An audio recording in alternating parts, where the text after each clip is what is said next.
The world is loud. It moves with a relentless, hurried pace, demanding our attention, our energy, our immediate response. But there are quiet rituals woven into the fabric of our days, moments of gentle pause that allow the world to slow down, if only for a breath. Welcome to the Gentle Economics channel. This is an audio-first documentary designed specifically for sleep. A quiet, nostalgic journey into the gentle economics of a place that promised the ocean to everyone. Red Lobster. This is a documentary designed to soothe and inform, to take the complex, often stressful world of business and finance and slow it down to a tranquil, digestible pace. We will explore the rise and fall of a restaurant chain, not with the urgency of a breaking news report, but with the calm, deliberate analysis of a quiet evening.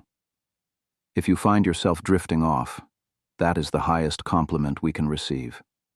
Our journey begins not in the clamor of a modern stock exchange, but in the quiet ambition of a single man in the heart of Florida. The year was 1968. The place, Lakeland, Florida.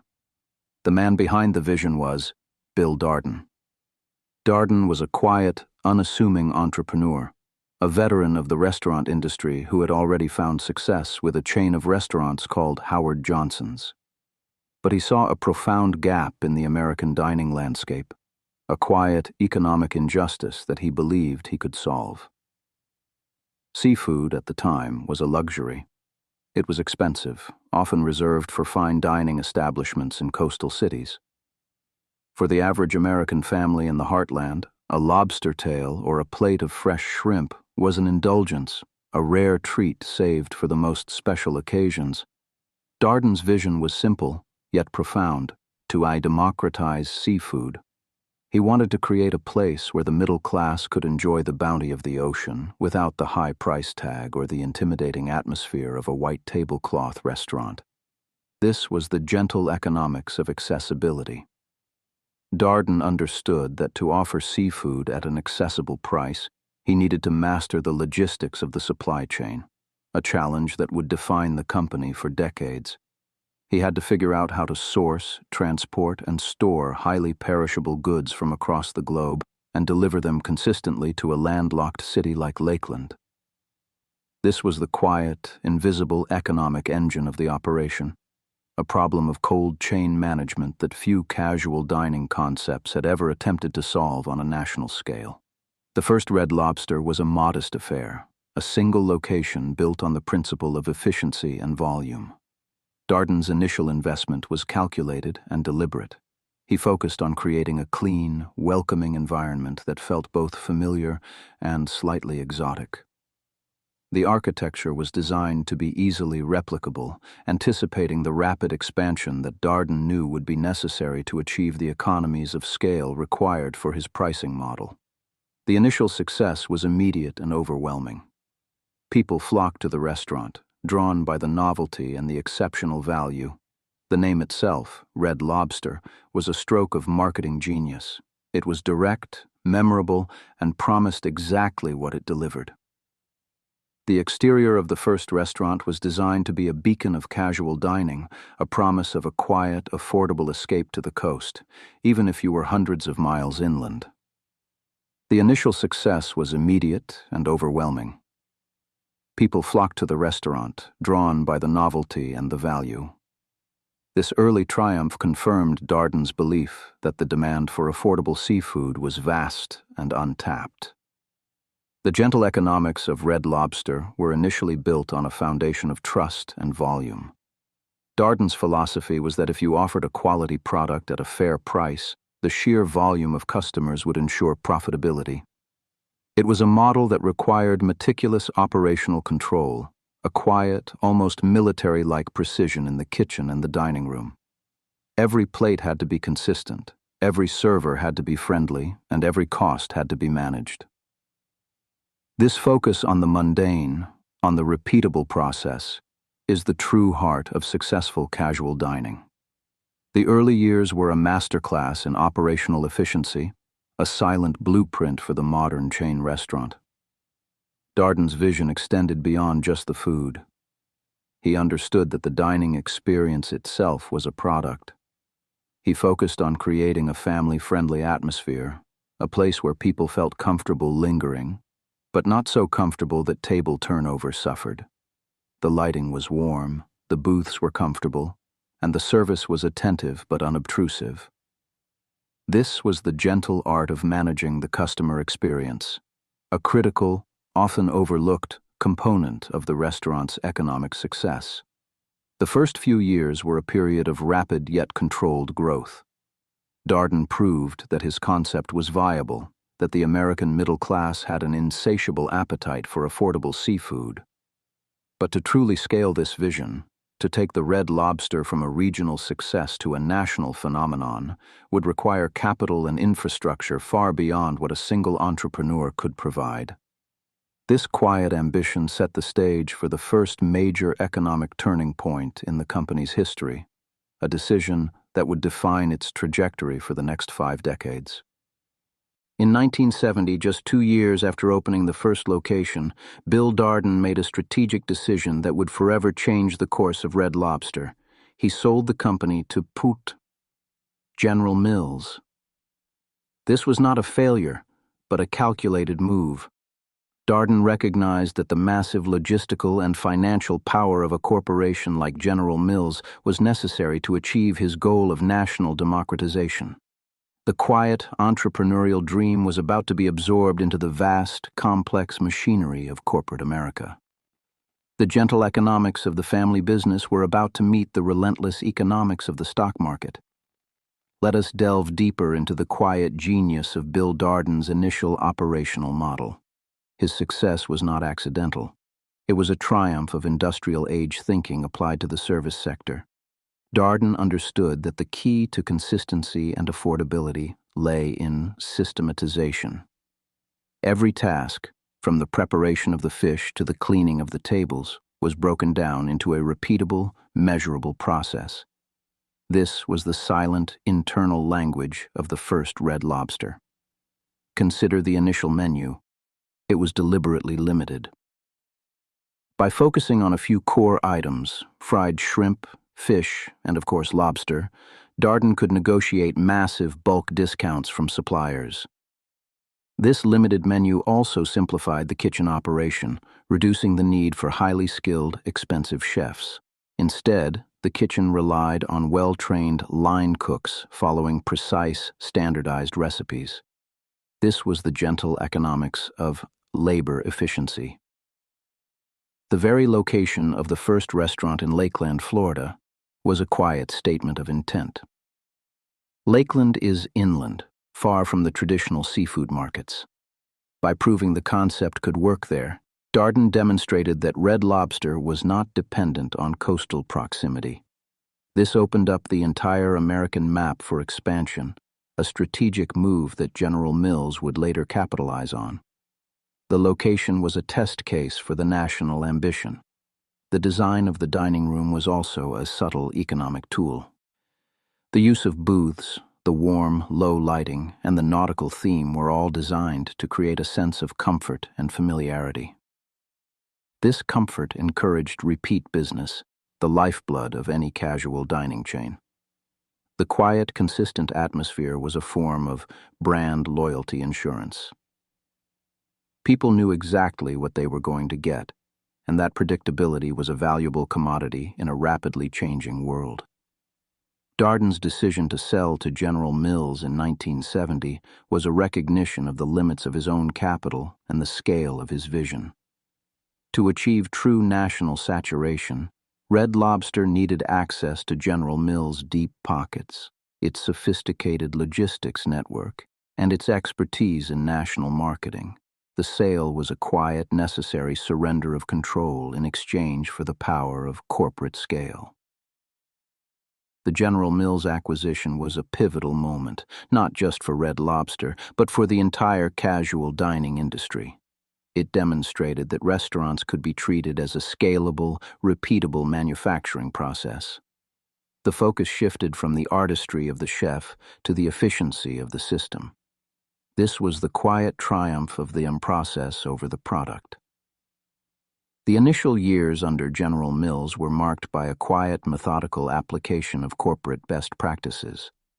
They refined the supply chain, standardized the recipes even further, and began the aggressive yet controlled national rollout. The goal was to build a national brand with a single, unified voice and experience.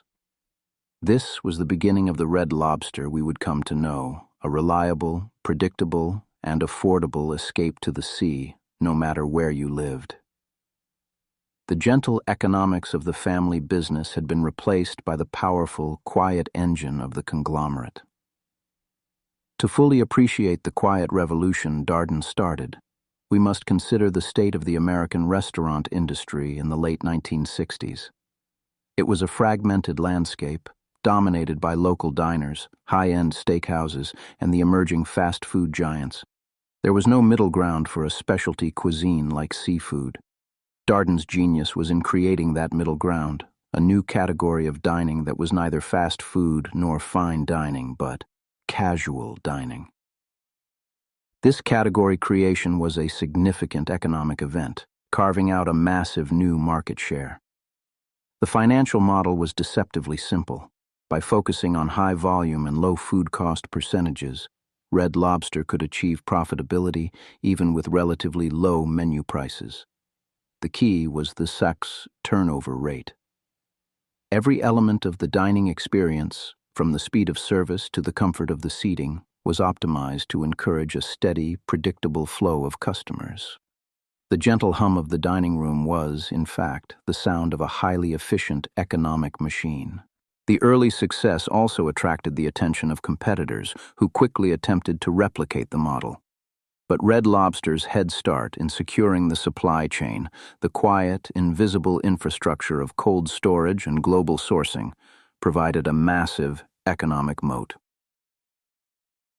It was difficult for new entrants to compete on price and quality without the same economies of scale. This early advantage was the quiet barrier to entry that protected Red Lobster's dominance for decades. The General Mills acquisition, while a financial transaction, was also a cultural one. It marked the moment when the restaurant industry fully embraced the principles of scientific management. The focus shifted from the subjective art of cooking to the objective science of process control.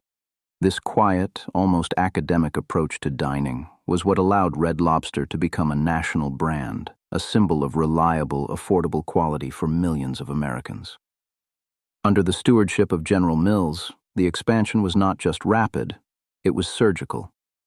They utilized sophisticated demographic modeling to identify the perfect suburban locations, often placing restaurants near emerging shopping malls and major highway interchanges. This was the gentle economics of geographic positioning, ensuring that a Red Lobster was always within a comfortable driving distance for the growing middle-class population. The red neon sign became a familiar beacon in the suburban landscape, a promise of a consistent, high-quality experience that transcended local boundaries. The logistical challenge of this expansion cannot be overstated. General Mills invested heavily in a centralized distribution network, a quiet, high-tech marvel of the 1970s. They established massive regional hubs that could receive bulk shipments of seafood from around the world, shrimp from Southeast Asia, lobster from the North Atlantic, and fish from the Pacific, and then distribute them with pinpoint accuracy to hundreds of individual restaurants.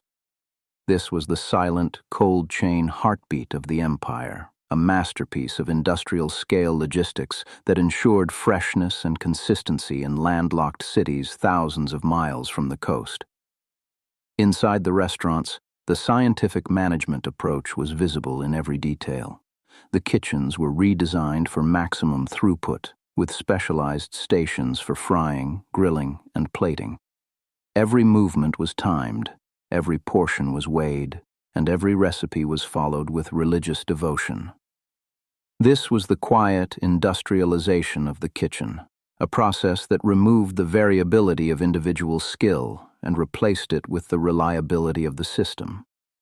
The result was a product that tasted exactly the same in Peoria as it did in Orlando, a feat of culinary engineering that was revolutionary for its time. The marketing also underwent a sophisticated transformation.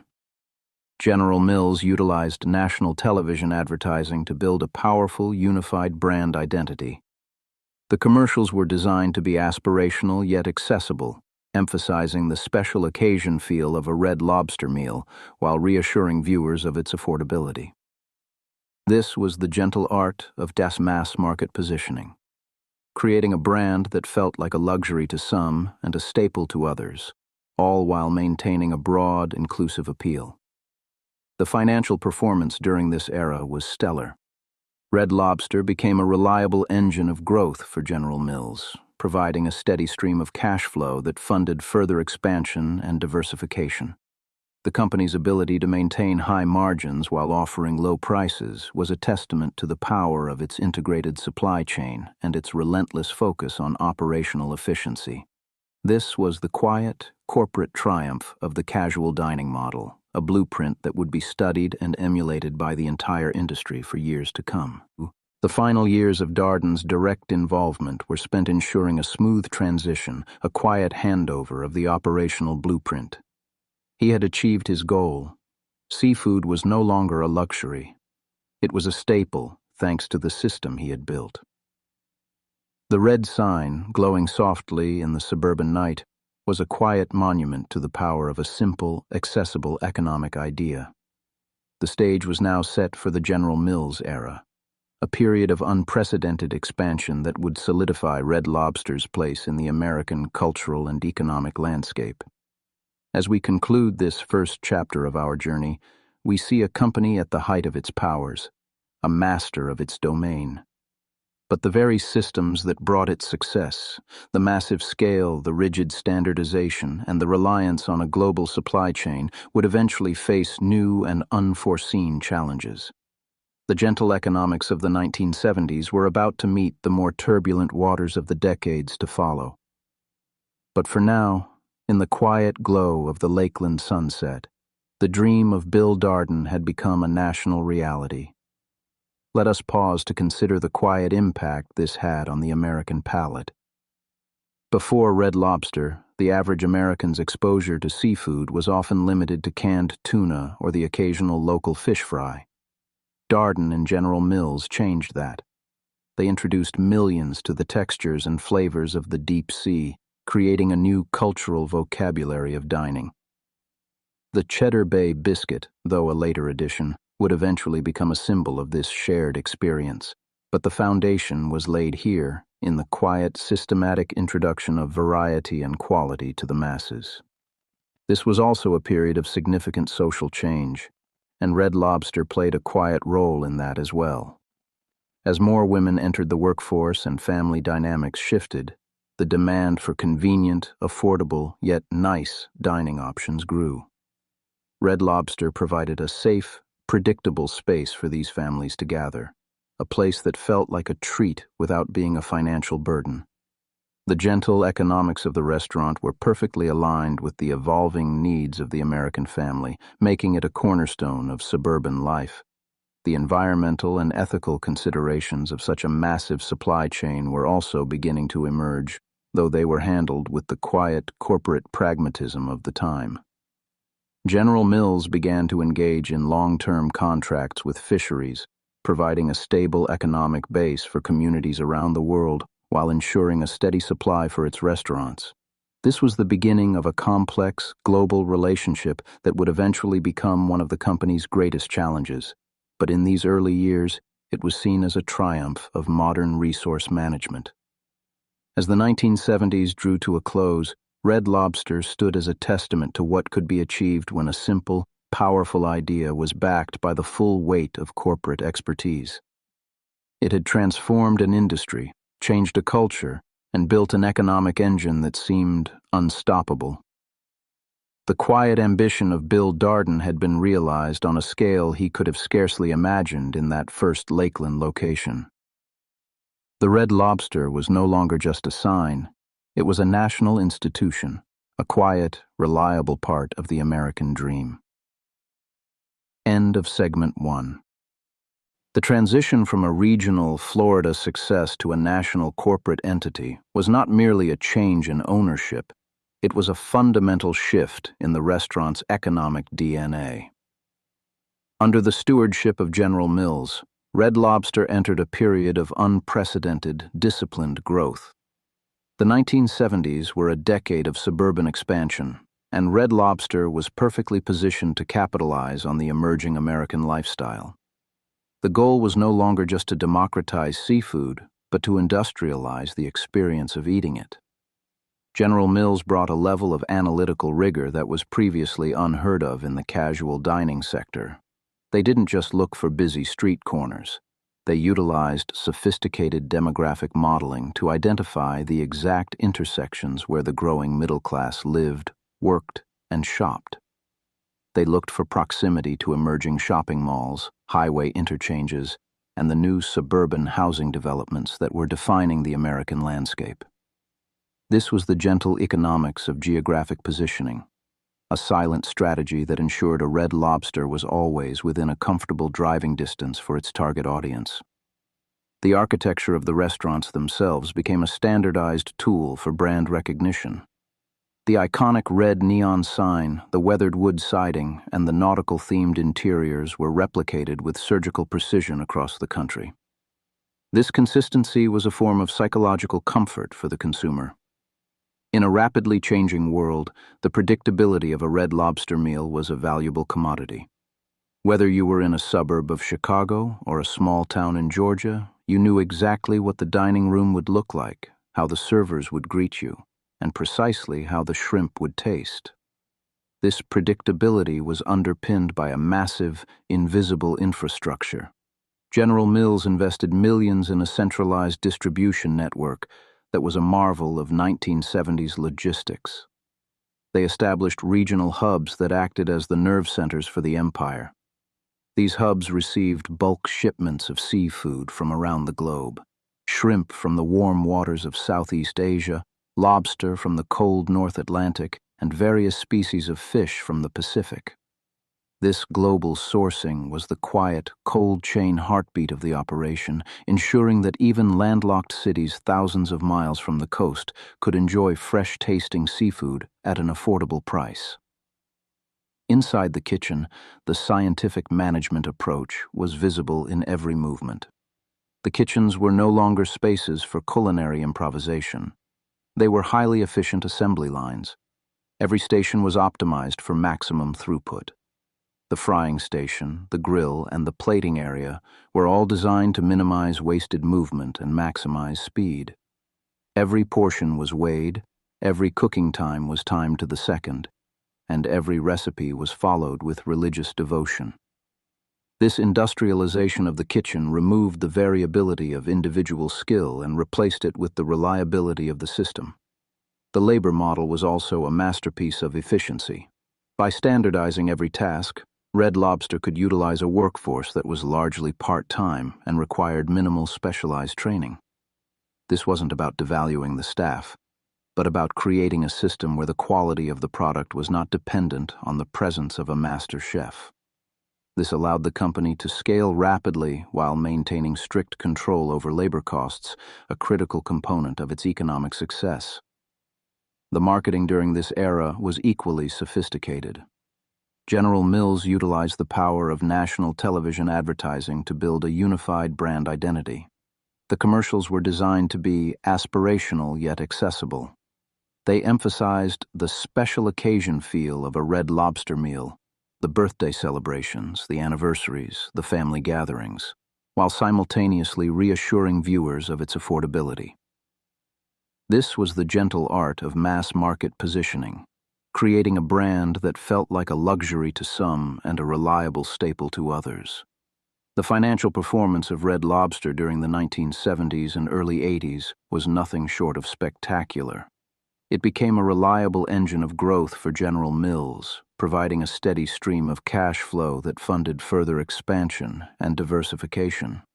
The company's ability to maintain high margins while offering low prices was a testament to the power of its integrated supply chain and its relentless focus on operational efficiency.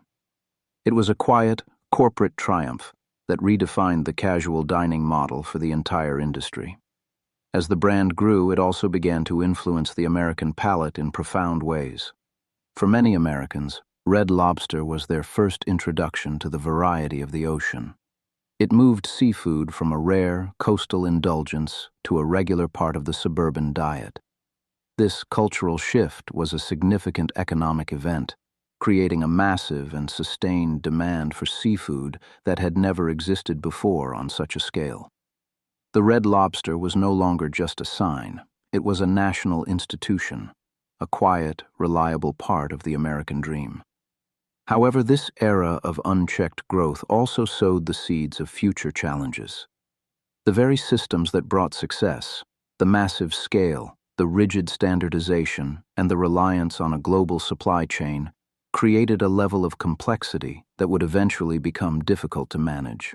The reliance on high-volume, low-margin items meant that any disruption in the supply chain or a shift in consumer preferences could have outsized financial consequences.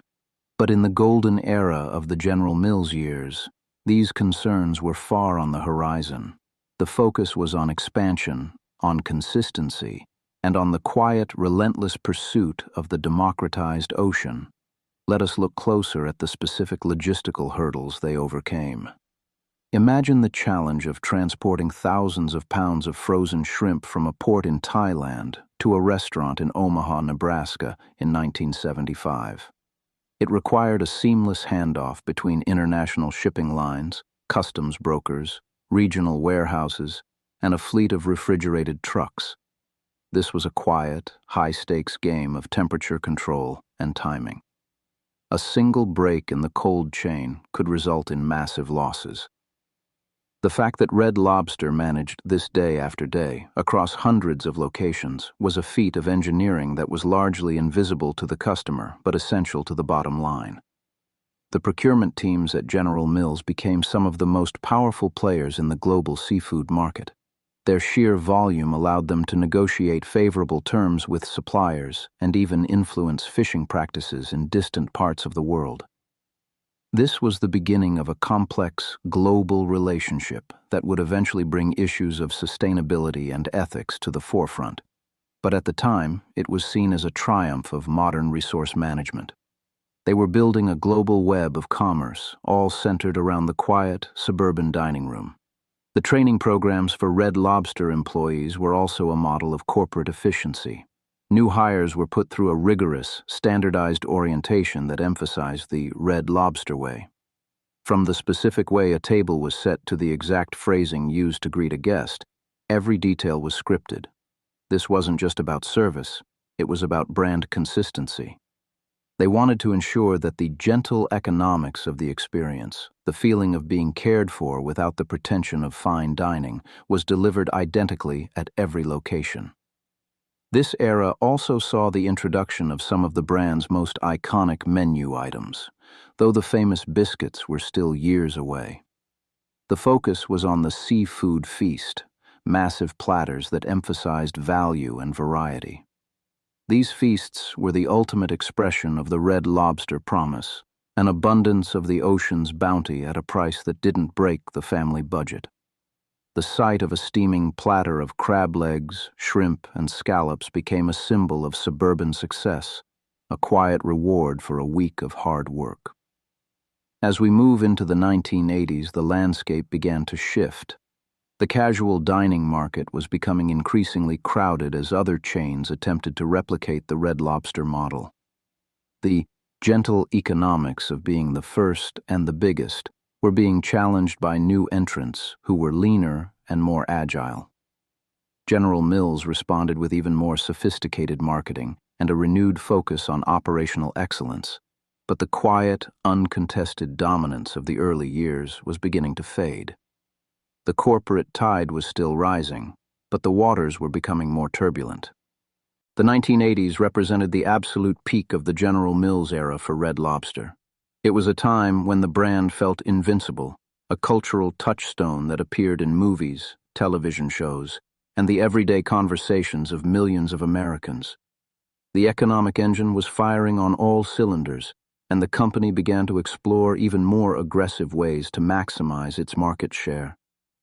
This was the era of the endless promotions, a bold, high-volume strategy that would eventually become both a signature of the brand and a source of significant financial risk.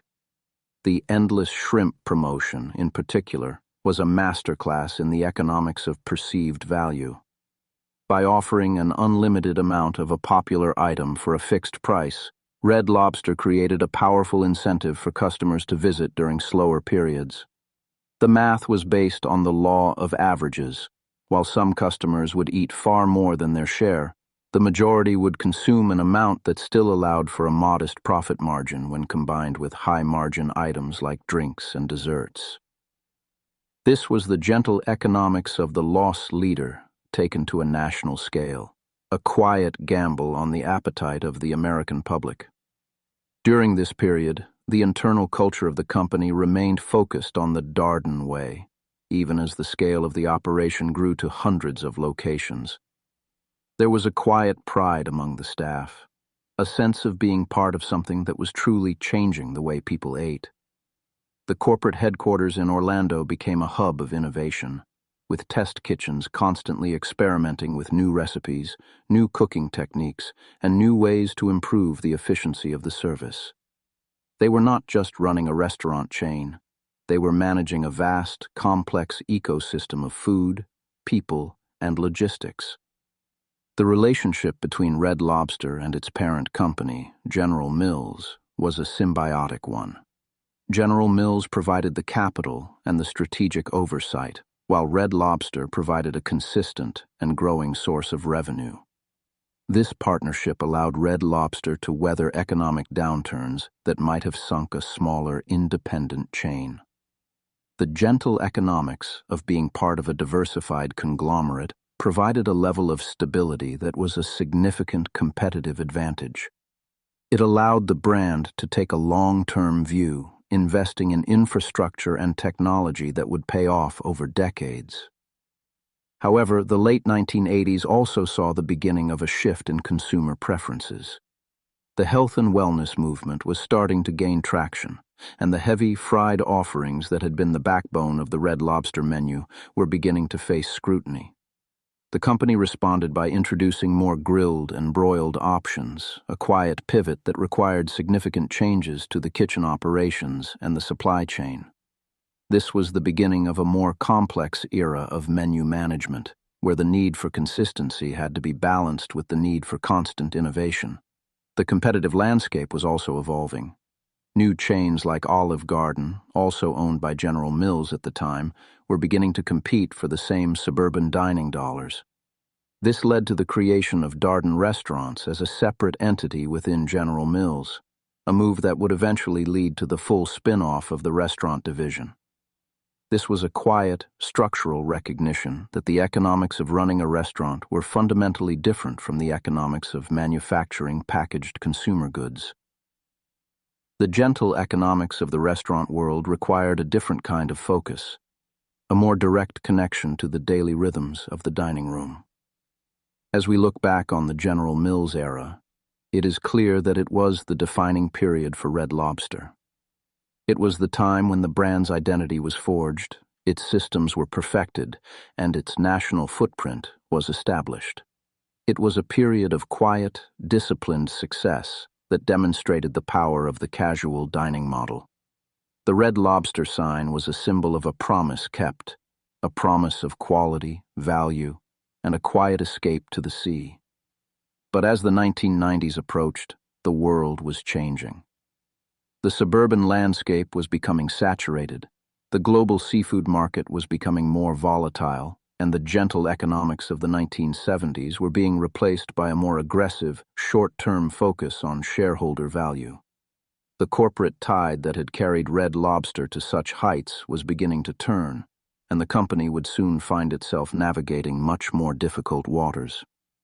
The dream of Bill Darden was still alive, but it was about to enter its most challenging chapter yet. Let us reflect on the quiet legacy of this era. It wasn't just about the millions of meals served or the billions of dollars in revenue. It was about the way Red Lobster became a part of the American story. It was the place where people went to celebrate the small victories of life, to reconnect with family, and to enjoy a moment of quiet indulgence. The gentle economics of the brand were, at their heart, about making those moments accessible to everyone. And as the sun set on the General Mills years, that legacy remained a powerful and enduring part of the American cultural landscape. The transition to the next era would be marked by the spin-off of Darden Restaurants in 1995. This was a moment of both independence and uncertainty. Red Lobster was now part of a pure-play restaurant company, free from the oversight of a food conglomerate, but also without its massive financial safety net. The quiet corporate stability of the General Mills years was over, and a new, more independent chapter was beginning. The Red Lobster was heading out into the open ocean, ready to face whatever challenges the future might hold. End of segment 2. The year 1995 marked a quiet but profound transformation in the history of Red Lobster. After 25 years as a prized subsidiary of General Mills, the restaurant division was spun off into a new, independent entity. Darden Restaurants. This was not a move born of failure, but of a strategic realization that the economics of a restaurant chain were fundamentally different from the economics of a consumer packaged goods conglomerate. The gentle economics of the General Mills era, the massive financial safety net, and the centralized corporate oversight, were being replaced by the more direct, focused, and sometimes more volatile economics of a pure-play restaurant company. The spin-off was a massive undertaking, a quiet unraveling of decades of integrated systems. Darden Restaurants, named in honor of the founder Bill Darden, became the world's largest casual dining company overnight, with Red Lobster as its flagship brand. This independence brought a new sense of urgency and a renewed focus on the specific needs of the dining room. No longer were they competing for capital against cereal brands or baking mixes. They were now solely focused on the art and science of hospitality. However, this independence also meant that Red Lobster was now more exposed to the fluctuations of the market. The 1990s were a time of intense competition in the casual dining sector. New entrants were flooding the market, each offering their own version of the affordable luxury that Red Lobster had pioneered. The gentle economics of being the uncontested leader were fading, replaced by a more aggressive battle for market share. Darden Restaurants had to prove to investors that it could maintain its margins and continue to grow without the backing of a global conglomerate. One of the first major initiatives of the independent era was a quiet but significant refresh of the Red Lobster brand. They recognized that the 1970s era decor and menu were beginning to feel dated to a new generation of diners. They began a multi-year program to remodel the restaurants, moving away from the dark, heavy wood and nautical kitsch toward a more contemporary, coastal aesthetic. This was the gentle economics of Tao brand revitalization, a necessary investment to ensure the brand remained relevant in a rapidly evolving cultural landscape. The menu also underwent a sophisticated evolution. While the core favorites remained, they introduced more fresh fish options and emphasized the wood-grilled preparation method. This was a quiet response to the growing consumer demand for healthier, more flavorful options. It required significant investments in kitchen equipment and staff training, as wood grilling is a more demanding technique than traditional frying or broiling. This shift was a testament to the company's commitment to quality, even as it faced increasing pressure to maintain its value proposition. The supply chain, once a source of uncontested strength, was also becoming more complex. The global seafood market was facing new challenges, from fluctuating stocks to increasing environmental regulations. Darden Restaurants utilized its massive scale to become a leader in sustainable sourcing, a quiet but essential strategy to ensure the long-term viability of its core product. They established direct relationships with fisheries and aquaculture operations around the world, moving beyond simple procurement toward a more integrated, collaborative approach to resource management. The financial performance in the early years of independence was generally strong, but the company was now under the constant scrutiny of Wall Street. Every quarterly report was a test of the new entity's viability. The focus on same-store sales became a relentless metric of success, a quiet pressure that sometimes conflicted with the long-term, gentle economics approach that had defined the brand's early years. The need to provide consistent returns to shareholders was a new and powerful force in the company's decision-making process. Inside the restaurants, the focus remained on the Darden way. The company continued to invest heavily in employee training and development, recognizing that the quality of the service was just as important as the quality of the food. They implemented sophisticated labor management systems to optimize staffing levels and ensure that the gentle economics of the dining experience, the feeling of being welcomed and cared for, was maintained even during the busiest shifts. This focus on the human element was a critical counterweight to the increasing industrialization of the industry. The 1990s also saw the rise of the Cheddar Bay biscuit as a cultural phenomenon. Originally introduced as a simple, complimentary appetizer, the biscuits became so popular that they eventually became a defining feature of the Red Lobster experience. This was the gentle economics of the consignature item, a low-cost addition that provided immense perceived value and created a powerful nostalgic connection with the customer. The biscuits were a quiet reminder that even in a world of complex logistics and corporate strategy, the simplest things can often have the greatest impact. As the decade drew to a close, Red Lobster and Darden restaurants seemed to have successfully navigated the transition to independence. They had modernized the brand, refined the menu, and maintained their position as the leader in casual dining seafood. But the gentle economics of the 1990s were about to be tested by a new set of challenges in the new millennium. The world was becoming more digital, more global, and more demanding. The corporate tide was still rising, but the horizon was beginning to show signs of a coming storm. Let us reflect on the quiet courage it took to step out from under the General Mills umbrella. It was a move that required a deep belief in the strength of the brand and the skill of the people who ran it. The spin-off was a declaration of independence, a statement that Red Lobster was ready to face the future on its own terms. It was a pivotal moment in the gentle economics of the brand, a transition from the safety of the harbor to the challenges of the open sea.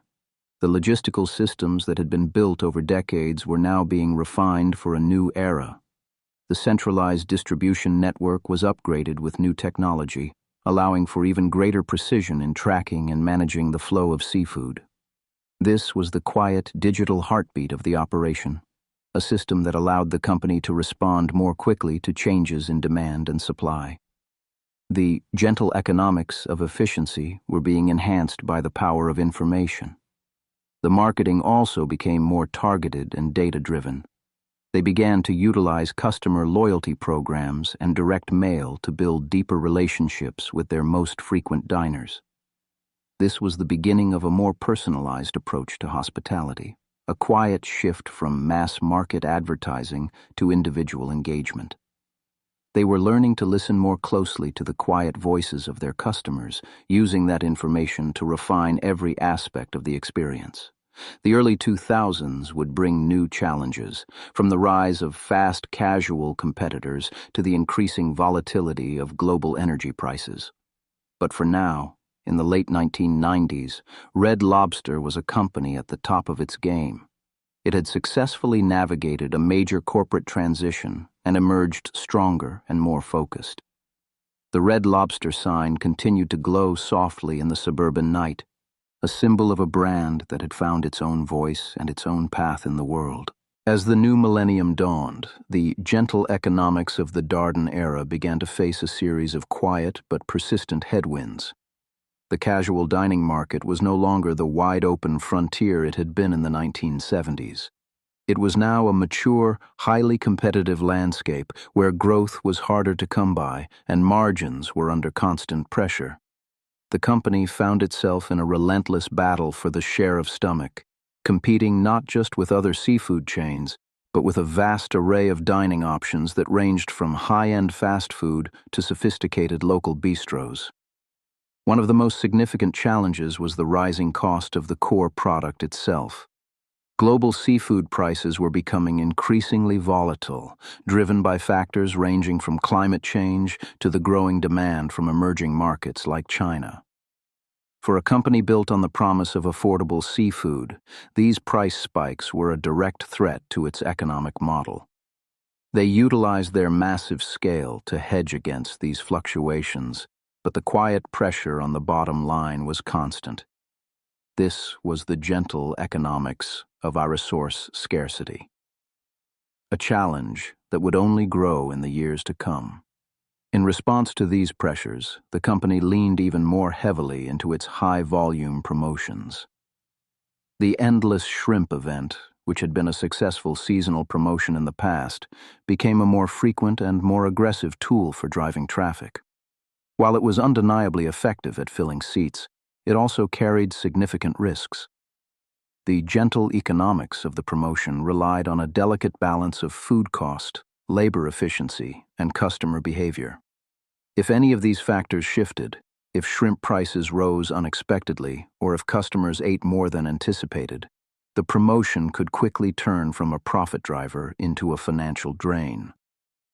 This era also saw a quiet shift in the way the company managed its vast real estate portfolio. The gentle economics of owning the land and the buildings under the restaurants provided a significant hidden asset, but it also tied up a massive amount of capital. There began to be quiet discussions about the potential for sale-leaseback transactions, a financial strategy that would unlock that capital but also increase the company's long-term fixed costs. This was a classic corporate dilemma, the trade-off between short-term liquidity and long-term stability.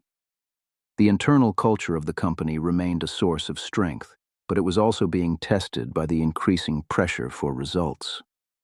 The Darden way was still the guiding philosophy, but the quiet, deliberate pace of the early years was being replaced by a more frantic, data-driven approach to management. Every aspect of the operation was being measured, analyzed, and optimized.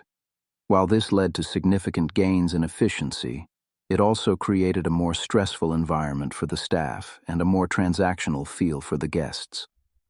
The gentle economics of hospitality were being challenged by the relentless economics of the spreadsheet. Despite these challenges, Red Lobster remained a powerful and iconic brand.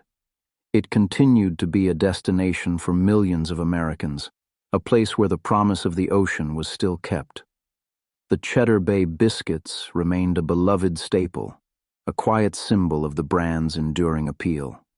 The company continued to innovate, introducing new menu items and new service models in an attempt to stay ahead of the curve. They were fighting a quiet, determined battle to maintain their position in a world that was changing faster than ever before.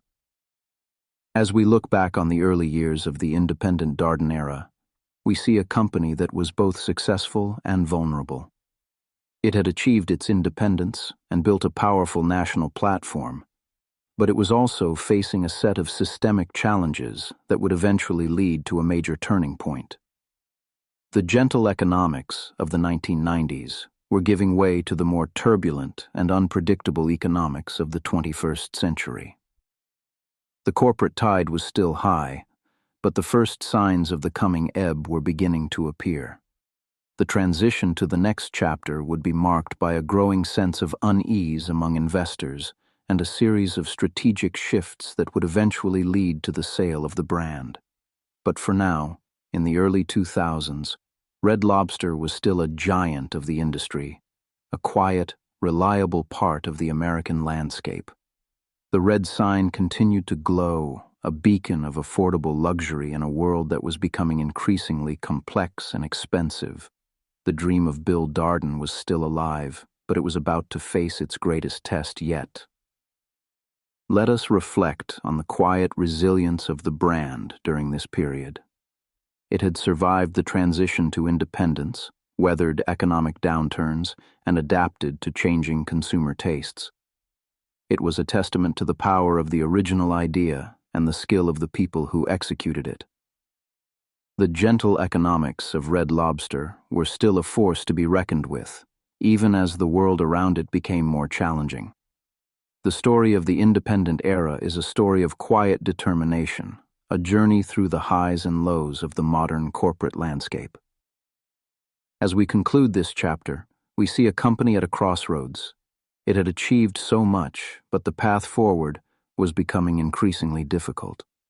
The quiet, suburban world that had birthed Red Lobster was being transformed by technology and globalization. The gentle economics of the past were no longer enough to ensure success in the future. The Red Lobster was heading into deeper, more uncertain waters, and the journey was about to become much more difficult. End of segment 3. The early 2000s represented a quiet, golden afternoon for Red Lobster. To the casual observer, the brand had never been stronger. It was a fixture of the American suburban landscape, a reliable destination for birthdays, anniversaries, and the simple celebratory ritual of a weekend dinner. The gentle economics of this era were defined by a sense of established dominance. Red Lobster wasn't just a restaurant. It was a cultural touchstone, a place where the promise of the ocean was delivered with a consistency that felt almost like a law of nature. Inside the restaurants, the Darden Way had reached its peak of refinement. The systems for everything from lobster procurement to table service were operating with a quiet, clockwork precision. The company had mastered the art of high-volume hospitality, serving millions of guests a year while maintaining a level of quality that still felt special. This was the gentle economics of the scale and standardization, where every efficiency gained in the kitchen or the supply chain allowed the brand to keep its prices accessible to the middle class. The Cheddar Bay biscuit had by now transitioned from a popular appetizer to a genuine cultural phenomenon. It was the ultimate gentle economics asset, a low-cost, high-impact item that created an emotional bond with the customer. The scent of the biscuits wafting through the dining room was a powerful nostalgic trigger, a quiet reminder of the brand's enduring appeal. It was a signature item that competitors found impossible to replicate, a unique piece of intellectual property that lived in the hearts and minds of the diners. However, beneath this surface of calm and prosperity, the first subtle cracks were beginning to appear. The casual dining market was becoming increasingly crowded and fragmented. New fast casual concepts were emerging, offering high-quality food with faster service and lower prices. These new competitors were nibbling away at the edges of Red Lobster's market share, particularly among younger diners who valued speed and customization over the traditional sit-down experience. The gentle economics of being the uncontested leader were being challenged by a more agile and diverse set of rivals. The company responded to this pressure by leaning even more heavily into its proven high-volume promotions. The Endless Shrimp event, once a seasonal highlight, began to take on a more central role in the brand's marketing strategy. It was a powerful tool for driving traffic, especially during slower periods, but it also introduced a new level of operational complexity and financial risk. The gentle economics of the promotion relied on a delicate balance, the hope that guests would be drawn in by the endless promise but would ultimately consume an amount that allowed the restaurant to maintain its margins. As the promotion became more frequent, the endless mindset began to seep into the brand's identity. It was a subtle shift from the affordable luxury of the early years toward a more all-you-can-eat value proposition. This shift carried a quiet danger. It risked devaluing the brand in the eyes of some customers, moving it away from the special occasion destination it had always been. The gentle economics of perceived value were being tested by the relentless need for short-term traffic gains. The supply chain, too, was facing new and more complex challenges. The global demand for shrimp and lobster was rising, driven by the growth of the middle class in emerging economies. This increased competition for resources was putting upward pressure on prices, making it harder for Red Lobster to maintain its value-driven pricing model. The company utilized its massive scale to secure favorable contracts, but the quiet pressure on food costs was a constant background hum in the corporate offices. The 2003 endless snow crab promotion would eventually become a legendary cautionary tale in the industry. It was a bold attempt to replicate the success of endless shrimp with a more expensive and operationally difficult product. The gentle economics of the promotion were based on the assumption that crab prices would remain stable and that guests would consume a predictable amount. Both assumptions proved to be spectacularly wrong. Crab prices spiked, and guests, perhaps sensing a rare opportunity, ate far more than anticipated. The result was a quiet financial disaster. The promotion, intended to drive profit, ended up costing the company millions of dollars in a single quarter. It was a stark reminder of the risks inherent in high-volume, fixed-price promotions. It showed that even a giant like Red Lobster could be humbled by the unpredictable economics of the natural world and the unpredictable behavior of the hungry consumer. The endless dream had met the reality of the bottom line. This event marked a subtle but important turning point in the brand's history. It led to a more cautious approach to promotions and a renewed focus on operational discipline.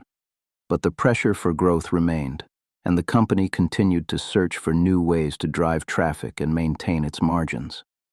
The gentle economics of the early 2000s were becoming more strained, more reactive, and more focused on the immediate future. The internal culture of the company was also evolving.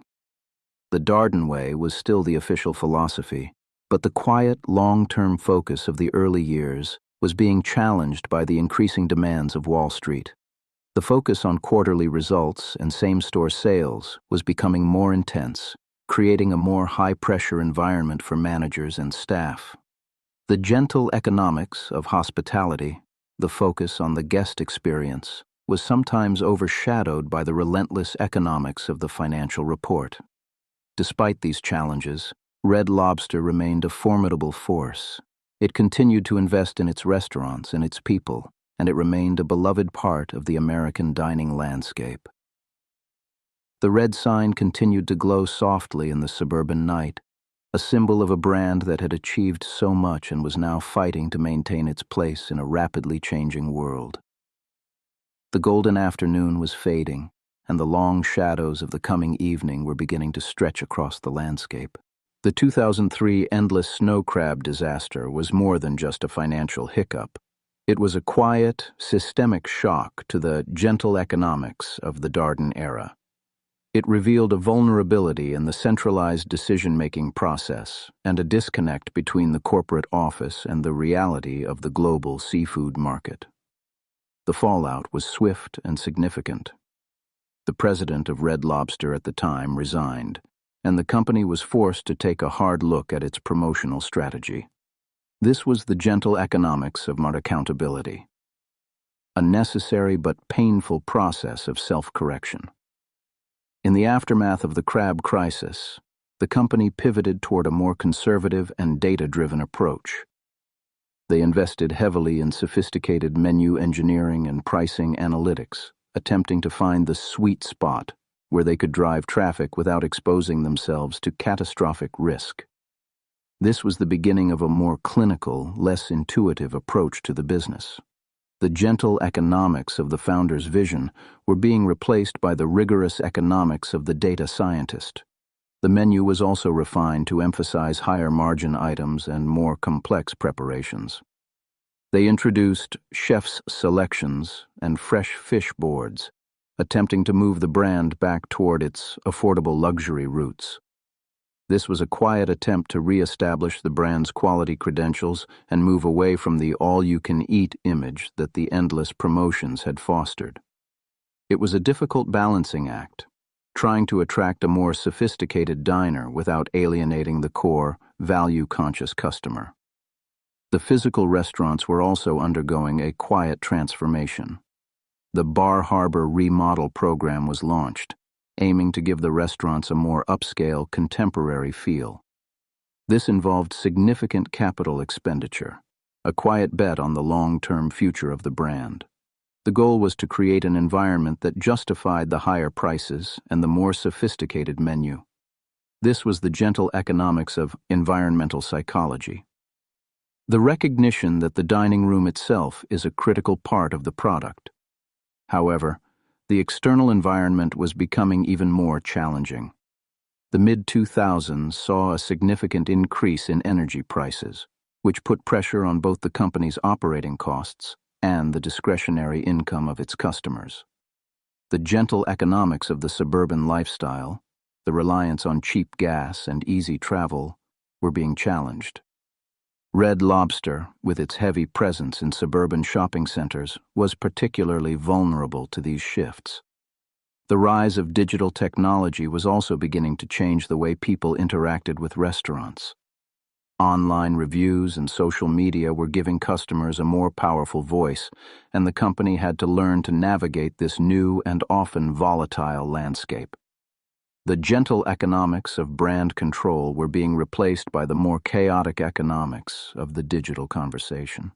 They had to learn to listen more closely to the quiet and sometimes not so quiet voices of their guests in the online world. Inside the restaurants, the focus on labor efficiency was becoming even more intense. New kitchen technologies and management systems were introduced to optimize every minute of the staff's time. While this led to significant gains in productivity, it also created a more transactional and less personal environment. The gentle economics of the Darden Way, the focus on the human connection, was being tested by the relentless drive for efficiency. As the decade progressed, the company found itself in a state of constant adaptation. They were fighting a quiet, determined battle to stay relevant in a world that was moving faster than ever before. They had successfully navigated the crab crisis and modernized the brand, but the underlying pressures of a mature market and a changing culture remained. The gentle economics of the early 2000s were a memory replaced by a more complex and demanding reality. The 2008 financial crisis would eventually bring a new and even more severe set of challenges. But for now, in the mid-2000s, Red Lobster was still a giant of the industry. It was a company that had learned from its mistakes and was fighting to maintain its position. The red sign continued to glow, a symbol of a brand that had achieved so much and was now facing the challenges of a new era. The golden afternoon had truly ended, and the first stars of the coming night were beginning to appear.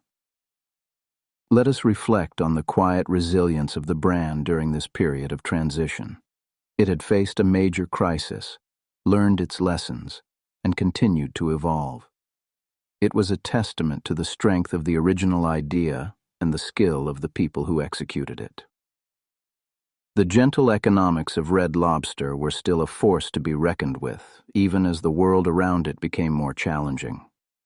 The story of the mid-2000s is a story of quiet determination, a journey through the highs and lows of a mature and highly competitive industry. As we conclude this chapter, we see a company that is both stronger and more cautious. It has learned the risks of the endless dream and is now focused on a more balanced and sustainable path. But the horizon is still filled with uncertainty, and the journey is far from over. The Red Lobster is still swimming in deep waters, and the challenges of the future are waiting just beneath the surface. End of segment 4. The year 2008 brought a quiet, chilling wind to the American suburban landscape. The gentle economics of the previous decade, the steady growth, the easy credit, the sense of inevitable prosperity, were suddenly and violently interrupted by the global financial crisis. For Red Lobster, a brand built on the affordable luxury of the middle class, this was a moment of profound reckoning. The very people who had made the restaurant a weekend ritual were now facing the harsh reality of foreclosures, job losses, and a sudden, desperate need to tighten their belts. Inside the restaurants, the atmosphere changed almost overnight. The bustling dining rooms of the early 2000s were replaced by a more subdued, more cautious crowd. The gentle economics of the celebratory dinner were being replaced by the economics of survival. Families who once visited for birthdays and anniversaries were now looking for the most efficient way to feed themselves, or they were staying home altogether. The share of stomach was no longer just a corporate metric. It was a daily battle for relevance in a world where every dollar was being scrutinized. The company responded with a quiet, determined focus on value. They recognized that in a recession, the affordable part of their promise was more important than ever. They introduced new, lower-priced lunch specials and expanded their early dine menus, attempting to capture the budget-conscious diner. This was the gentle economics of market adaptation, a necessary shift to maintain traffic in a shrinking economy. They had to find a way to offer the Red Lobster experience at a price point that felt responsible to a struggling consumer. However, this focus on value put immense pressure on the company's margins. Food costs were still volatile, and the cost of labor and energy remained high. The gentle economics of scale were being tested by the reality of declining same-store sales. Darden Restaurants, the parent company, had to navigate a difficult balancing act, maintaining the quality of the flagship brand while also protecting the bottom line for shareholders who were themselves feeling the pain of the market crash. The supply chain, once a source of quiet strength, became a critical tool for survival.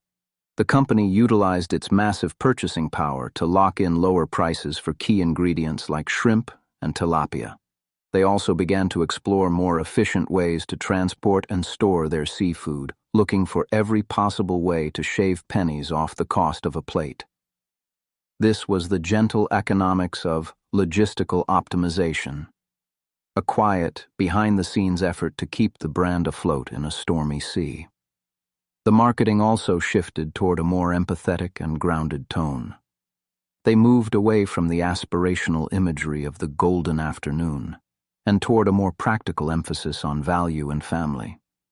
They introduced the staycation concept, suggesting that a meal at Red Lobster could be a small, affordable escape for families who couldn't afford a traditional vacation.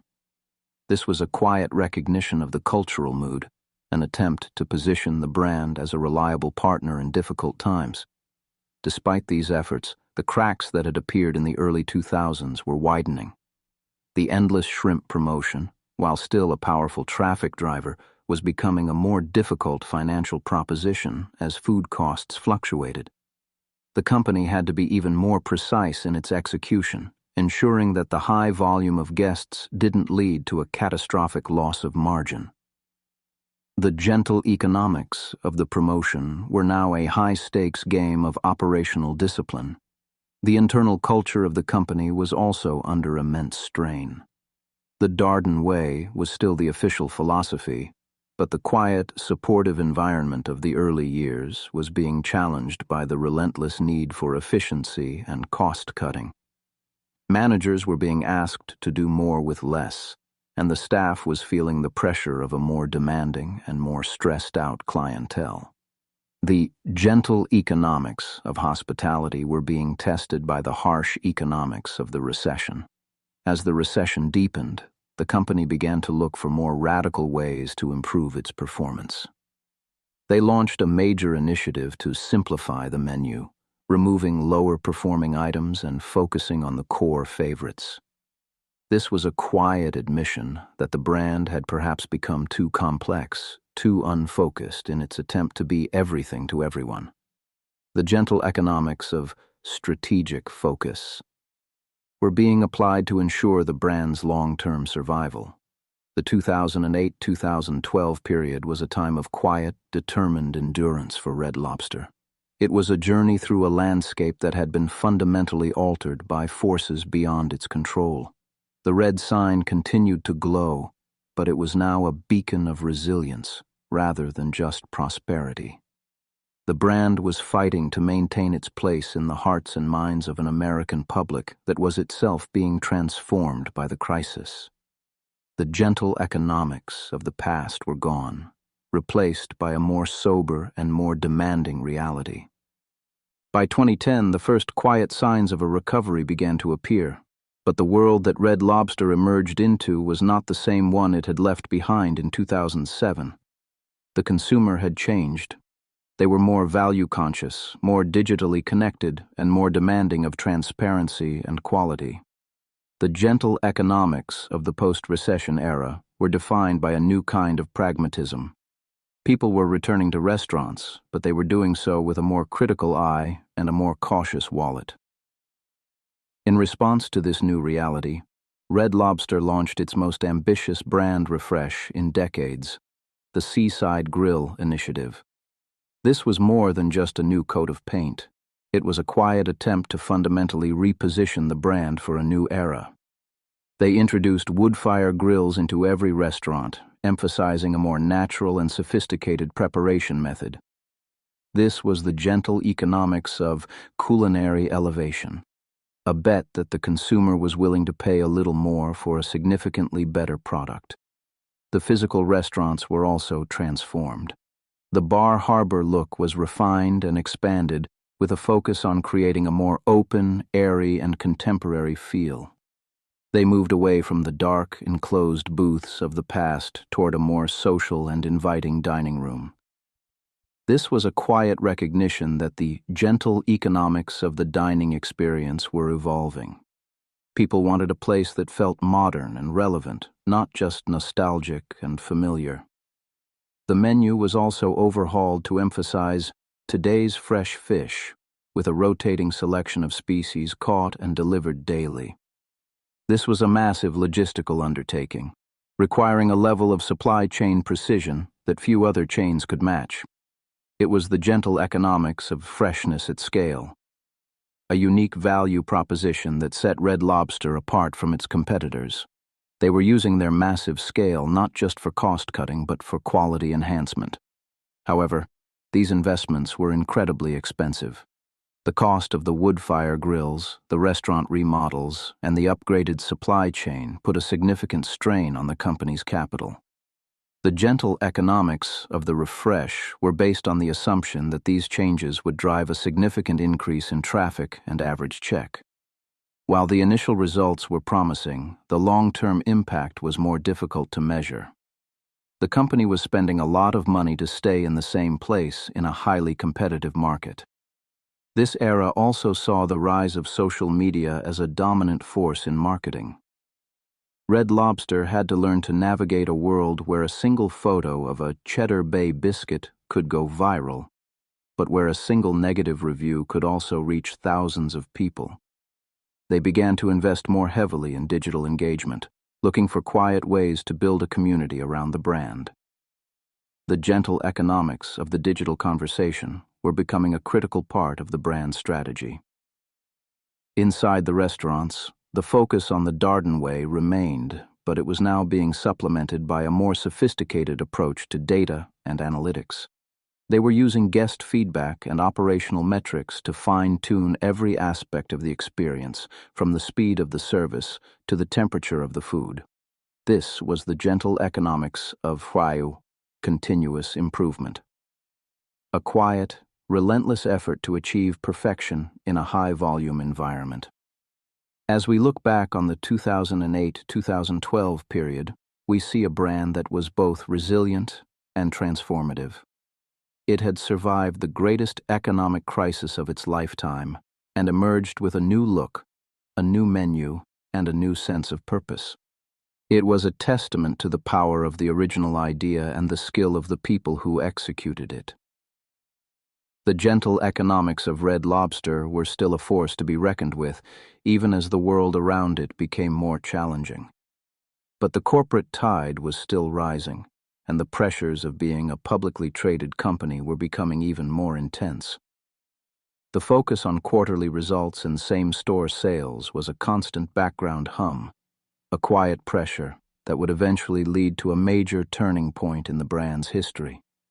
The Seaside Grill was a beautiful vision, but it was about to be tested by the harsh reality of the financial markets. Let us reflect on the quiet courage it took to invest so heavily in the brand during such a difficult time. It was a move that required a deep belief in the long-term future of Red Lobster and the loyalty of its guests. The 2008-2012 period was a journey through the shadows, but it was also a journey toward a new and more sophisticated future. The red sign continued to glow, a symbol of a brand that had found its way through the storm and was now ready to face the challenges of a new era. The story of the post-recession recovery is a story of quiet determination, a journey through the highs and lows of a rapidly changing industry. It is a reminder that even in the most difficult times, there is always room for innovation and growth. The gentle economics of Red Lobster were still being written, and the next chapter was about to begin. End of segment 5. By 2013, the quiet suburban world of Red Lobster was being invaded by a new and much more aggressive force, the activist investor. Starboard Value, a hedge fund known for its relentless focus on shareholder returns, had taken a significant stake in Darden Restaurants and was beginning to voice its dissatisfaction with the company's performance. The gentle economics of the Darden era, the focus on long-term brand building and operational excellence, were being challenged by the cold, hard economics of the activists' spreadsheet. Starboard's critique was exhaustive and public. They released a massive 294-slide presentation that dissected every aspect of Darden's operations, from the way they salted their pasta water at Olive Garden to the way they managed their real estate at Red Lobster. For Red Lobster specifically, the activists argued that the brand was a drag on the parent company's valuation. They pointed to declining same-store sales and the high capital requirements of the Seaside Grill refresh as evidence that the brand was no longer a viable part of the Darden portfolio. The gentle economics of the corporate conglomerate were being challenged by the economics of unbundling. The activists believed that Red Lobster would be more valuable as a standalone entity, or better yet, as a source of immediate cash through a sale. They were particularly interested in the company's vast real estate holdings, the land and buildings under hundreds of restaurants that were owned outright. This was the hidden treasure that the activists wanted to unlock, a quiet asset that had provided stability for decades, but was now seen as trapped capital. The pressure from Starboard created a sense of quiet crisis within the Darden boardroom. The management team, led by CEO Clarence Otis, fought back, arguing that the spin-off of Red Lobster would destroy the synergies of the Darden platform and harm the long-term prospects of the brand. But the activists were relentless, and they had the support of a growing number of shareholders who were frustrated by the company's stagnant stock price. The gentle economics of the Darden way were being overwhelmed by the loud demands for immediate results. In a move that would eventually become one of the most controversial in the history of the industry, Darden management decided to preempt the activists by selling Red Lobster to a private equity firm, Golden Gate Capital, for $2.1 billion. This was a quiet, desperate attempt to maintain control of the rest of the company by sacrificing its flagship brand. The sale was announced in May 2014, and it sent shockwaves through the restaurant world. The gentle economics of the General Mills and Darden eras were officially over. The sale was particularly controversial because it was completed without a shareholder vote, a move that further enraged Starboard and other investors. They argued that the price was too low and that the timing was poor. But for Darden management, the sale was a necessary evil, a way to unlock value and focus on the more profitable Olive Garden brand. Red Lobster, the brand that had started it all, was being cast off into the uncertain waters of private equity. Inside the restaurants, the news of the sale was met with a mixture of quiet anxiety and cautious hope. The staff had lived through decades of corporate ownership, and they were used to the shifting tides of management. But the move to private equity felt different. It felt more transactional, more focused on the short-term financial engineering than on the long-term health of the dining room. The gentle economics of hospitality were about to be tested by the relentless economics of the leveraged buyout.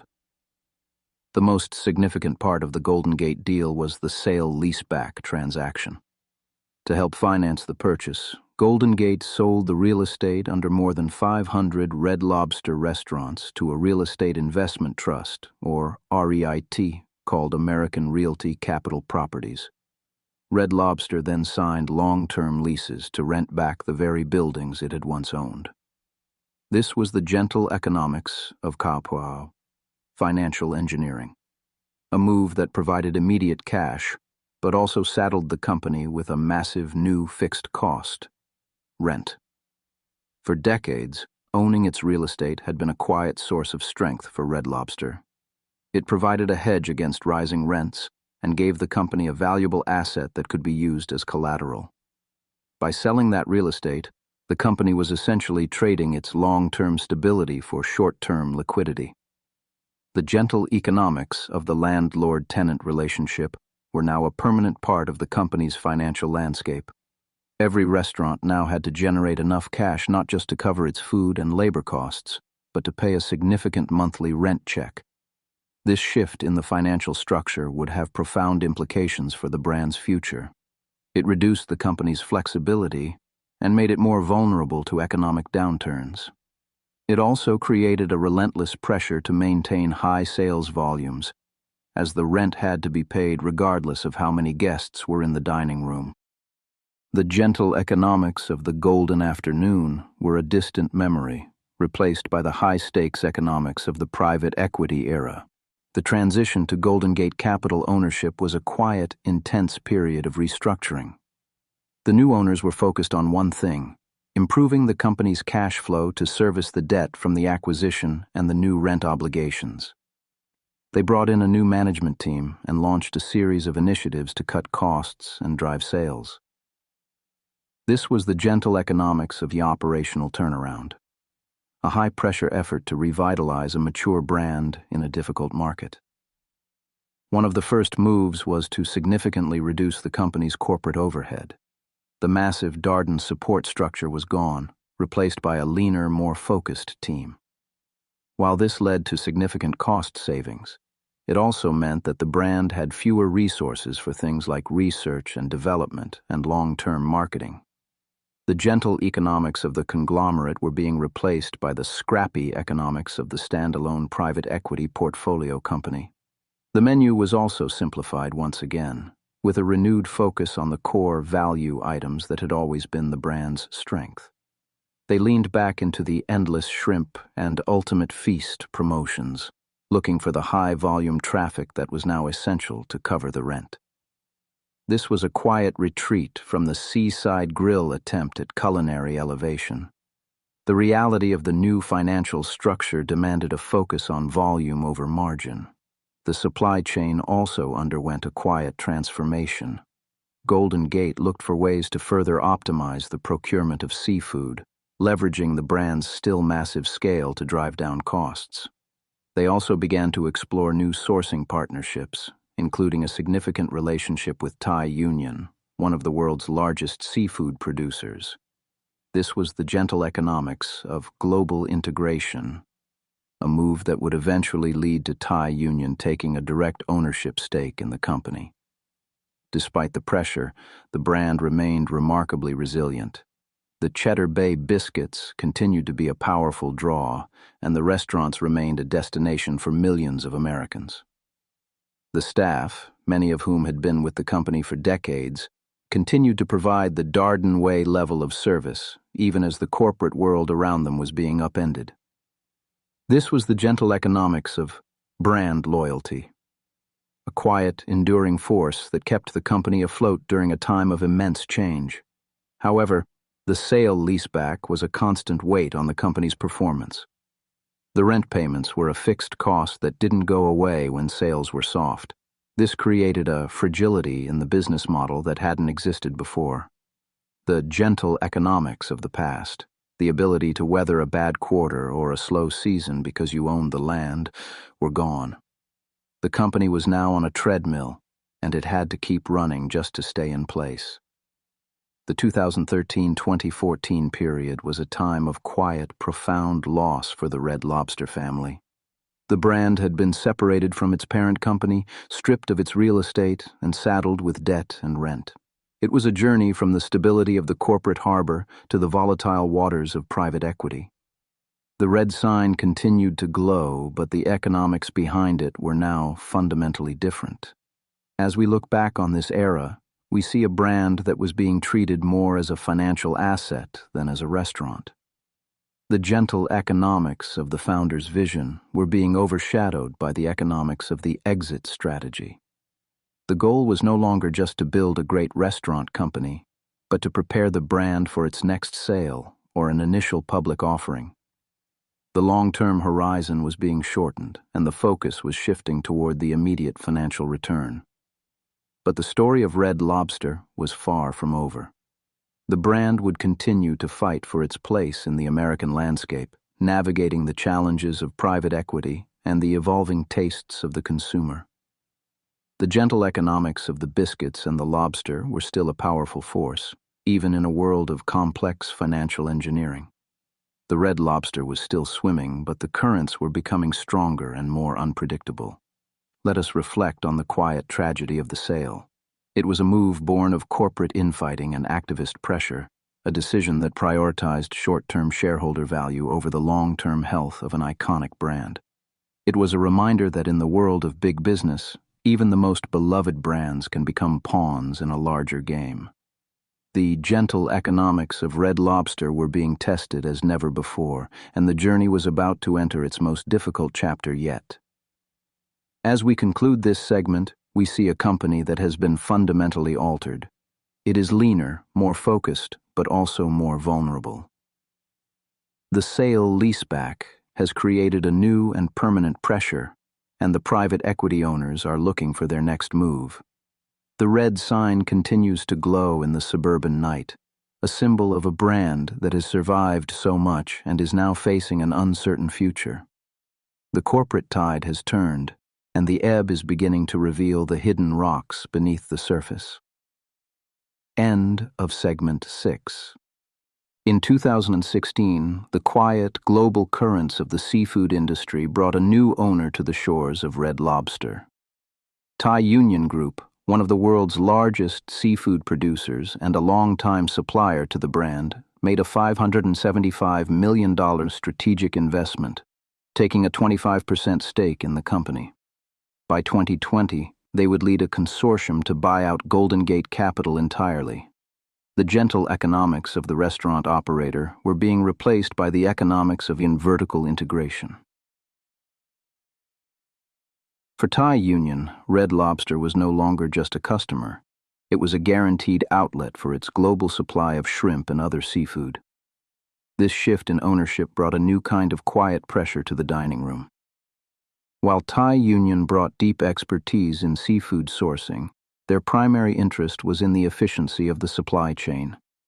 The gentle economics of the golden afternoon were being viewed through the lens of a global commodity producer. The focus was on volume, on moving product from the farms of Southeast Asia to the tables of American suburbs. This was the gentle economics of supply chain dominance. A move that promised stability, but also created a fundamental conflict of interest. Was the goal to serve the best meal to the guest, or to move the most product for the owner? The internal culture of the company continued to evolve. The Darden way was now a distant memory, replaced by a more international, more corporate-driven approach. The quiet, supportive environment that Bill Darden had fostered was being challenged by the relentless need for global coordination. Managers were now part of a vast, multinational machine, and the local autonomy that had once defined the brand was being eroded by centralized decision-making. The gentle economics of the local restaurant were being subsumed by the economics of the global enterprise. Then, in early 2020, the world stopped. The global pandemic was a violent interruption to the gentle economics of the entire hospitality industry.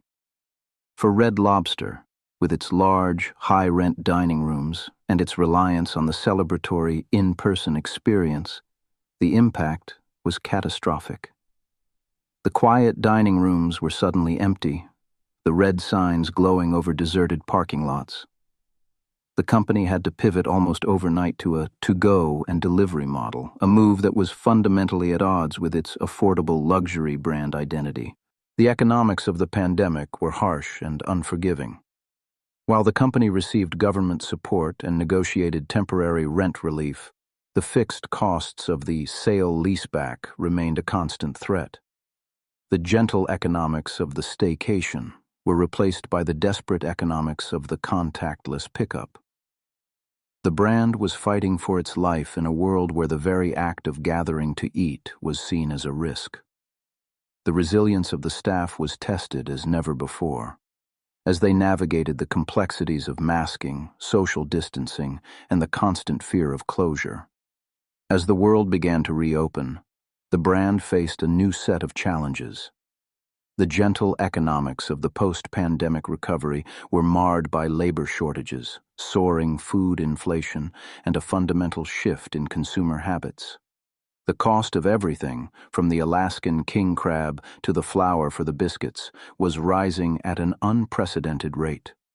The company's massive scale, once a source of quiet strength, was now a liability in a world of fractured supply chains and volatile prices. The Red Lobster was swimming in a sea of inflation, and the currents were stronger than ever. The vertical integration strategy was not just about ownership, it was about a fundamental shift in the brand's culinary philosophy. Thai Union's influence began to manifest in the menu in subtle, quiet ways. There was an increasing emphasis on shrimp-centric dishes, often at the expense of the more diverse seafood offerings that had once defined the brand. The gentle economics of the diverse menu, the ability to offer something for every palate, were being narrowed to serve the needs of the parent company's production facilities. This was a quiet erosion of the brand's culinary identity, a shift from being a seafood restaurant to being a shrimp outlet. The operational reality of this integration was complex.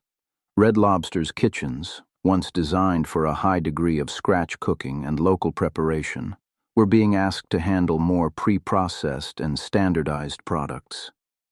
This was the gentle economics of industrialized hospitality, a move that promised consistency and lower labor costs, but also risked losing the soul of the cooking. The Cheddar Bay biscuits, still made fresh, became an even more important symbol of the brand's remaining authenticity, a quiet anchor in a sea of increasing standardization. The 2020 buyout by the Thai Union-led consortium, known as Seafood Alliance, was a moment of quiet desperation. Golden Gate Capital was looking for an exit, and Thai Union was the only logical buyer. But the timing could not have been worse. The pandemic was in full swing, and the company's financial position was precarious. The gentle economics of the strategic investment were being replaced by the economics of a distressed asset buyout. Thai Union was now fully responsible for a brand that was bleeding cash and facing an uncertain future in a post-pandemic world. The pandemic-era to-go pivot also revealed the limitations of the brand's physical footprint. The large suburban locations, designed for a leisurely, sit-down experience, were inefficient for a high-volume delivery business.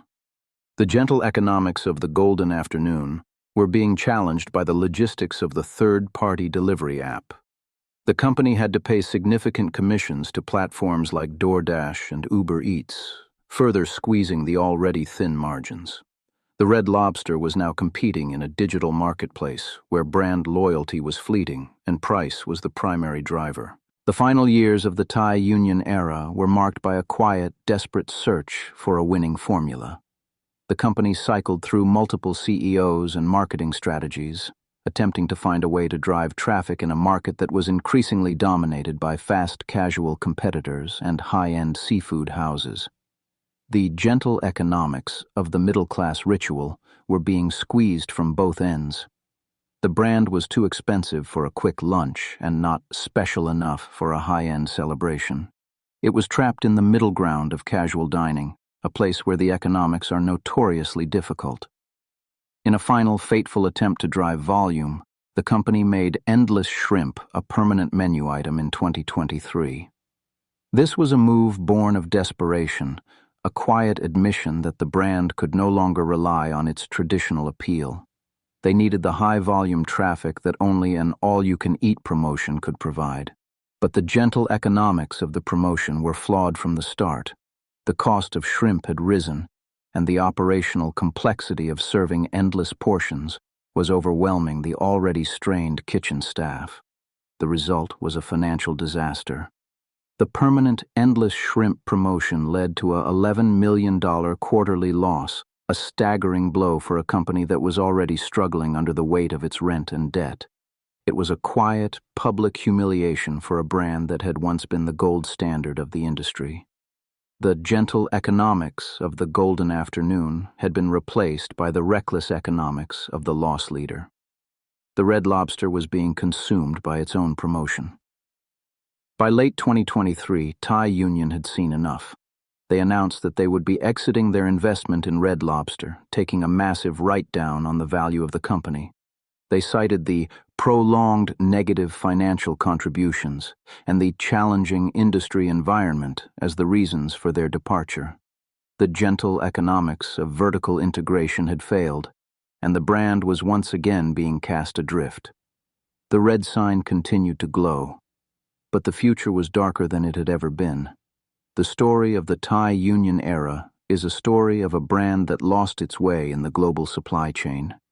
It was a journey from the vision of a local founder to the spreadsheet of a global commodity producer. The gentle economics of hospitality were sacrificed for the economics of volume and integration. The brand was treated as a channel for product rather than as a destination for guests. The Red Lobster was swimming in a sea of corporate strategy, and it was losing its sense of direction. As we look at the final struggle, we see a brand that is still fighting, still serving its loyal guests, still baking its iconic biscuits. But the cracks that appeared decades ago have become chasms.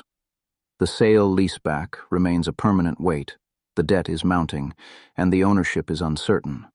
The gentle economics of Red Lobster are being tested in the most extreme way possible. The journey is nearing its conclusion, and the final chapter is yet to be written. Let us reflect on the quiet tragedy of the endless shrimp disaster. It was a move that symbolized the brand's loss of identity, a desperate attempt to buy relevance at the cost of its own survival.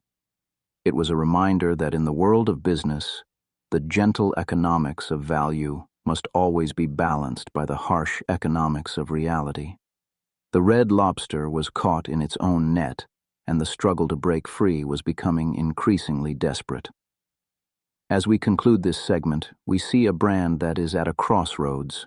The Thai Union era is ending, and the next chapter is unknown. The red sign continues to glow in the suburban night, a symbol of a brand that has survived so much and is now facing its greatest challenge. The final struggle is underway, and the outcome will determine whether the Red Lobster continues to swim or if it finally sinks beneath the waves. The gentle economics of the past are a distant memory, and the future is a stormy sea. End of segment 7. The endless shrimp disaster of 2023 was more than just a financial misstep. It was a symptom of a deeper, more systemic failure. It revealed a company that had lost touch with its operational reality. The decision to make the promotion permanent was made at the corporate level, often over the quiet objections of the restaurant managers who knew the strain it would place on their teams. This was the gentle economics of top-down management, a move that prioritized a short-term traffic spike over the long-term health of the operation. The Darden way of listening to the front lines had been replaced by a culture of desperate, centralized directives. The fallout from the promotion was swift and public. As the losses mounted, the company was forced to take drastic measures. They began to quietly close underperforming locations, a move that sent a signal of weakness to the market and the staff. The gentle economics of the national footprint were being retracted as the company retreated to its most profitable strongholds. Each closure was a quiet tragedy for the local community and the staff who had dedicated years to the brand. The red sign was being extinguished in towns across America, a somber reminder of the brand's declining fortunes. Thai Union's exit announcement in early 2024 was the final blow. It was a quiet, corporate admission of defeat. They had spent hundreds of millions of dollars and years of effort, only to find themselves with a brand that was more troubled than when they started. The gentle economics of the global seafood giant had been defeated by the harsh reality of the American casual dining market. The brand was now in a state of quiet receivership, looking for a new savior in a market that was increasingly wary of the casual dining sector. The legacy of the Thai Union era is one of missed opportunities and strategic misalignment. It was a time when the brand was pulled in too many directions, between the needs of the global supply chain and the demands of the local guest, between the pressure of the sale-leaseback and the need for culinary innovation. The gentle economics of Red Lobster were lost in the shuffle, replaced by a series of desperate moves that only accelerated the brand's decline. The Red Lobster was swimming in circles, and the shore was nowhere in sight. The year 2024 arrived not with a celebratory toast, but with the quiet, somber tolling of a bell. In May of that year, Red Lobster, the brand that had defined casual seafood dining for over half a century, officially filed for Chapter 11 bankruptcy protection. It was a moment of profound gravity, a quiet admission that the gentle economics of the past had finally been overwhelmed by the relentless pressures of the present. The red sign, which had glowed over thousands of suburban intersections, was now a symbol of a brand in crisis, a legacy fighting for its very existence. The bankruptcy filing was a detailed public autopsy of the brand's struggles. It laid bare the sale-leaseback transaction that had saddled the company with nearly $300 million in annual rent obligations, a fixed cost that had become a noose around the brand's neck. It detailed the mounting debt, the declining traffic, and the catastrophic impact of the endless shrimp promotion. But more than just a financial document, the filing was a quiet recognition of a changing world. The gentle economics of the middle-class ritual were being challenged by a new generation of diners who valued speed, digital convenience, and a different kind of experience. Inside the restaurants, the atmosphere was one of quiet, determined resilience. The staff, many of whom had spent their entire careers under the red sign, continued to serve their guests with the same Darden Way dedication, even as the news of closures and restructuring swirled around them. They were the living embodiment of the brand's enduring soul, a quiet force that refused to be extinguished by the cold logic of the bankruptcy court. This was the gentle economics of human dedication, a force that no spreadsheet could fully capture. The restructuring process was a quiet, intense effort to strip the brand down to its core. The company utilized the bankruptcy process to reject dozens of burdensome leases, closing underperforming locations and focusing its resources on the restaurants that still held the promise of profitability. This was the gentle economics of strategic contraction, a necessary, if painful, retreat to a more sustainable footprint. The goal was no longer global dominance, but local relevance, a return to the vision of Bill Darden, where each restaurant was a vital part of its community. As the restructuring progressed, a new owner emerged from the shadows. Fortress Investment Group, a firm with deep experience in distressed assets, led a consortium to acquire the brand out of bankruptcy.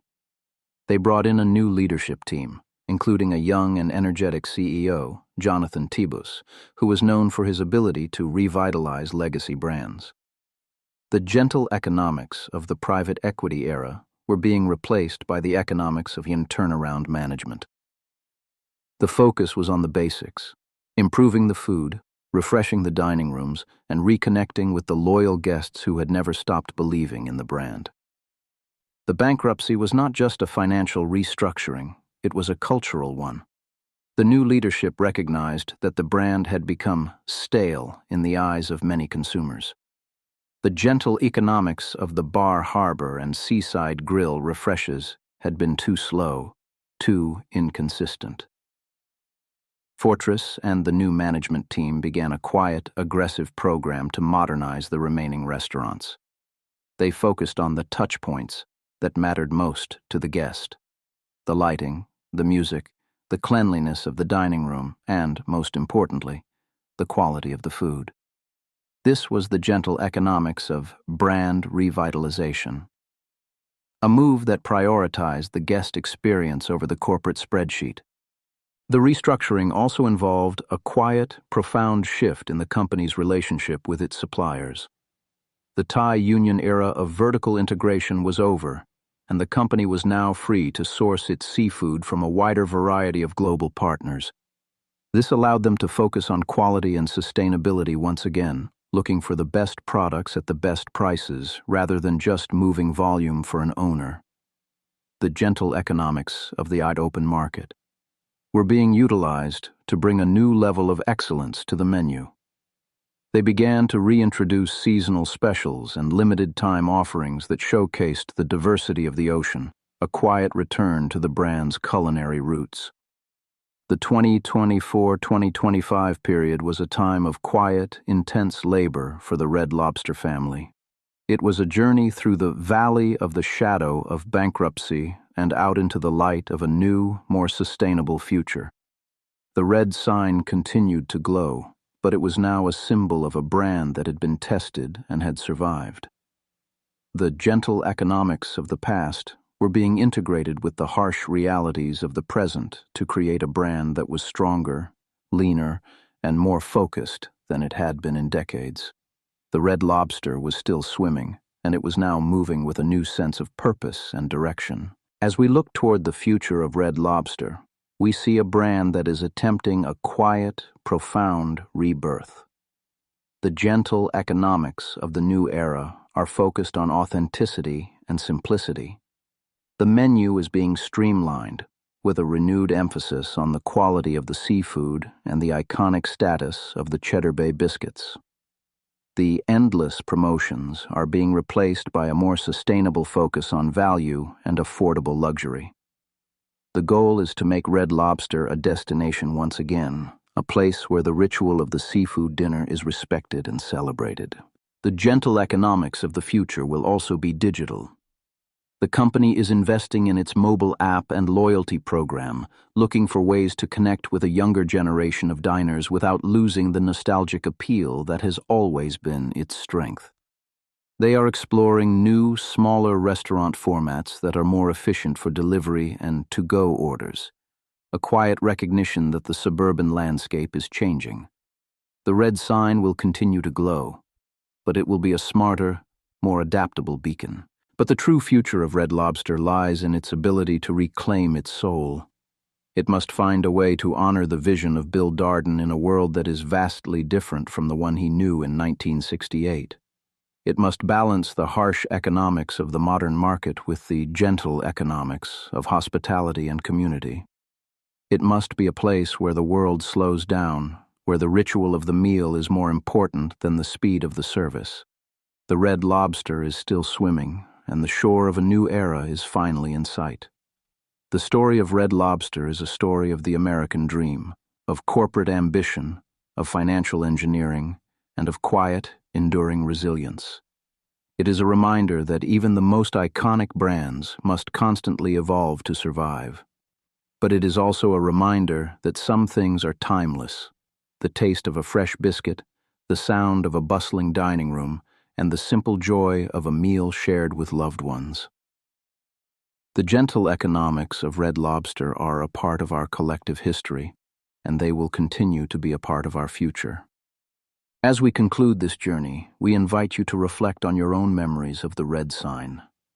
Perhaps it was a childhood birthday, a first date, or a quiet Sunday lunch with family. These moments are the true legacy of the brand, the quiet rituals that make the world feel a little smaller, a little more connected. The gentle economics of the heart are the most enduring of all. The forward look for Red Lobster is one of cautious optimism. The gentle economics of the turnaround are beginning to show results. Same-store sales are stabilizing, and the guest feedback is increasingly positive. The brand is finding its voice again, a voice that is nostalgic yet modern, familiar yet fresh. They are leaning into their status as an American icon, a place that holds a special spot in the hearts of millions. This is the gentle economics of emotional resonance, a force that is more powerful than any marketing campaign. The Red Lobster is not just a restaurant, it is a part of the American story. In the coming years, we can expect to see a Red Lobster that is more integrated into the digital lives of its guests. The gentle economics of the loyalty program will reward the brand's most frequent visitors with personalized offers and exclusive experiences. They will continue to explore new ways to bring the Red Lobster experience into the home, with expanded to-go menus and perhaps even a line of retail products that allow fans to enjoy the taste of the biscuits and the seafood in their own kitchens. The red sign will be a presence both on the suburban street and on the smartphone screen. But through all the changes, the core of the brand will remain the same. The gentle economics of the golden afternoon will always be at the heart of the Red Lobster experience. It will always be a place where the world slows down, where the ritual of the meal is respected, and where the guest is treated with the Darden Way level of hospitality. The Red Lobster will continue to swim, a symbol of resilience, nostalgia, and the enduring power of a simple, well-prepared meal. The journey continues, and the best chapters may still be ahead. Thank you for joining us on this exploration of the gentle economics of Red Lobster. If you enjoyed this journey, please consider leaving a comment below with your own stories of the brand. We would love to hear from you. And if you find these quiet explorations helpful for your rest, please like the video and subscribe to the channel for more stories of the gentle forces that shape our world. The world is loud, but here, for a moment, it is quiet. We hope this story has brought you a sense of peace and a gentle pause in your day. May your rest be deep and your dreams be filled with the quiet rhythm of the sea. Good night, and sleep well.